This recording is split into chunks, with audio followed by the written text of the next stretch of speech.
Hello and welcome to the P20 worksheet. This is very similar to the P19 worksheet we just did, and we are looking for finding the slope. And just as a reminder, slope means we are going to do rise over right, rise over right. And so what we're doing is we need to find 2 points on the line to be able to do the rise, up and down, and the right and left. You got to get 2 points. The key here is to make sure you go and locate perfect corners. So there's a perfect corner. As we go down here, you'll notice that, hey, we're really close here, but it's not perfect, but this one is. The other aspect you want to look for is you want to find 2 points that are as close together as you possibly can get. That way you won't have to reduce any fractions. Otherwise, you may have to reduce fractions. But anyway, what we end up getting here for question number 1 is we're going to go down 4, so that's a negative 4, going down 4, and we're going to go to the right one.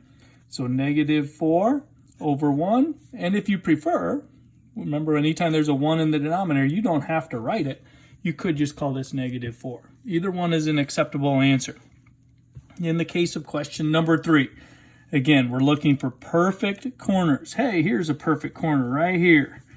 And I'm looking. These guys are really close right here, but they're not perfect. They're not exactly through the corner. I don't get a perfect corner until I get here, so I got to be really careful on those, especially when it looks so close, but they're not actually there. All right, got to make it perfect. And so in this case, we're going to go down 2, and I got to count to the right this time. This one's quite a ways. We got 1, 2, 3, 4, 5, 6, 7. So my slope in the case of number 3 is negative 2 because of down 2 and to the right 7.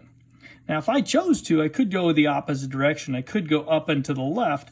Remember what that would do is I'd make it a positive on top and a negative on the bottom anytime I go left. The reason I don't like to do that is I could end up with 2 negatives, and in that case I have to clean it up and get rid of both negatives. So I choose not to go that route. I'm going to go into question number 5. Find perfect corners. There's one of my perfect corners. I'm looking. Here's a perfect corner right there. And so I'm going to rise 2.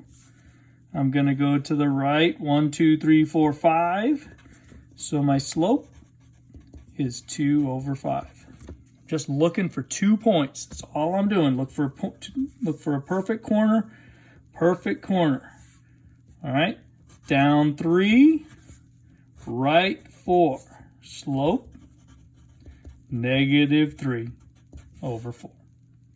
Simple as that. You got the evens to do when you get these done. As long as you're doing well, I'll give you a chance to reassess on question number 20. Good luck with that.